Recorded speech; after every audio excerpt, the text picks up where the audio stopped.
ke Dr. Sony dahulu nih, Sony Padli SPOG ya. Dr. Sony bisa mendengar suara saya? Ya, dengar saya. Oke, silakan. Wah, lagi di jalan ini ya. Ya, lagi di jalan. Nah, Ya, ini ya. lihat media sosial juga, Ya, ya. dokter muda ya. Gimana, Dok, Ya, pandangannya? ya, terima kasih ya. Saya ini background saya ini saya pernah di Papua seperti Dokter Amira yang saat ini di Papua ya. Cuma saya dokter umum. Itu Hmm. selama 2 tahun, kemudian sekolah PPDS, juniornya Dokter Amira saya. Hmm. Nah, kemudian menanggapi isu-isu tentang berkaitan dengan bullying, kebetulan saya itu saat PPDS itu wakil lurah. Jadi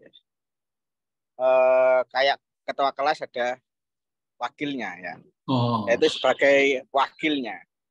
Yaitu membawai PPDS. Dan di luar sana itu PPDS Objin itu selalu dinarasikan memang Objin itu senioritasnya kental, disuruh traktir makan ini itu, disuruh ini itu. Nah, ketika saya masuk, loh, nggak ada itu yang saya disuruh traktir, bayari itu nggak ada. Yang ada ketika kalau misalkan jaga malam, jaga kamar bersalin itu justru kita itu beli makan bersama. Misalkan beli pakai aplikasi Gojek, Grab, itu kita beli makan bareng-bareng, terus ya semuanya bayar mulai dari tingkat bawah sampai chief itu bayar semua. Jadi nggak ada yang cerita-cerita apa namanya harus traktir itu nggak ada. Ya, kemudian cerita bullying ini justru nanti akan menimbulkan perspektif negatif di depan masyarakat dan juga dokter umum. Ya itu malah mereka itu berpikir ulang apakah nanti saya menempuh pendidikan spesialis itu karena dinarasikan negatif. Habis uang banyak sekian ratusan juta lah, buktinya saya bukan anaknya siapa-siapa, saya bukan anaknya dokter ya toh. Terus saya juga kuliah ya pakai uang tabungan saya dari Papua itu, dan itu masih ada sisa untuk pernikahan saya setelah selesai pendidikan.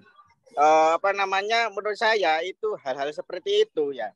Hal-hal seperti itu sebetulnya lazim di tingkat manapun, di SD, SMP, bahkan di SMA itu bullying mungkin ada ya. Itu saya juga justru ini sebetulnya ini mungkin betul yang dikatakan Prof. Zainal Mutakin itu adalah sebuah pintu masuk untuk membangun narasi seperti kita kemarin melihat bagaimana menarasikan ide, kemudian bagaimana membentuk opini publik untuk RUU Kesehatan. Ini kita harus aware ke sana. Dan saya pelajari, selama ini saya memang tidak aktif ya, tidak ikut aksi, tidak ikut macam-macam. Karena saya itu hanya memantau, mengamati. Saya lebih suka itu saya pelajari, oh siapa ya kira-kira yang bermain. Itu saya kebetulan waktu itu masuk di tim bantuan residen ya. Tim bantuan residen PBID. Itu awal-awal itu memperjuangkan COVID, ya memang ikut rapat dengan Kementerian Kesehatan. Saya ikut waktu itu. Tapi setelah COVID selesai, saya tidak terlalu aktif, apalagi saya sudah lulus. Namun ternyata grupnya ini masih aktif, masih ada rapat, pertemuan. Tapi saya sudah curiga karena sering pertemuannya itu justru kolek data, mengumpulkan data-data sepihak, membicarakan sesuatu yang sepihak. Jadi presiden diundang, kemudian ada Kementerian Kesehatan. Nah, waktu itu sampai dibatalkan oleh ada surat dari AIPKI ya, bulan untuk membatalkan acara itu. Kemudian saya juga pernah diminta ditelepon yang bersangkutan itu minta data foto PPDS yang tertidur.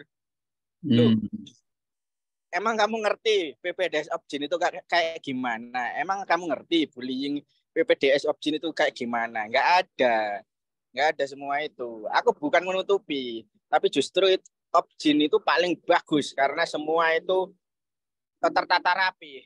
Bahkan lingkup PPDS itu ada kayak semacam rule-nya. Kalau seniornya membuli, ketahuan misalkan, itu ya kalau bisa diingatkan oleh sesama PPDS, itu kamu nggak benar. Ada punishment-nya. Kalau misalkan nggak bisa dibilangi, nggak bisa dibina, ya diserahkan ke KPS. Semuanya ada mekanisme kok. Nggak di KPS, di departemen, di kampus, di rumah sakit, semuanya ada mekanismenya. Kita sebelum menjalani PPDS itu kita tanda tangan fakta integritas untuk anti bullying. Dan kalaupun ada bullying, PPDS itu difasilitasi, misalkan jadi korban itu untuk mengadu, kemudian bila terjadi burnout atau depresi atau hal yang lain gara-gara bullying itu difasilitasi semua, ada psikiater dan lain-lain. Jadi rasanya guru-guru kita pun melindungi kita dan kita pun saling melindungi, jangan sampai ada bullying. Itu yang terjadi, jangan dibalik ya. Itu sampai jadi mudah-mudahan teman-teman saya, Dokter Amira dan lain-lain yang generasi muda ini kita ini kompak untuk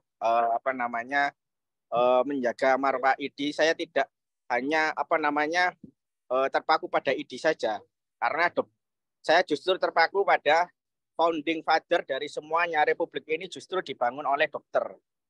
Jadi yang menginisiasi kemerdekaan itu bukan yang lain, tapi dokter ya. Soekarno ada karena dokter. Nggak ada dokter, nggak ada Soekarno. Nggak ada Soekarno, nggak ada kemerdekaan. Seperti itu. Mudah-mudahan sedikit pandangan saya bermanfaat. Terima kasih atas kesempatannya. Ya,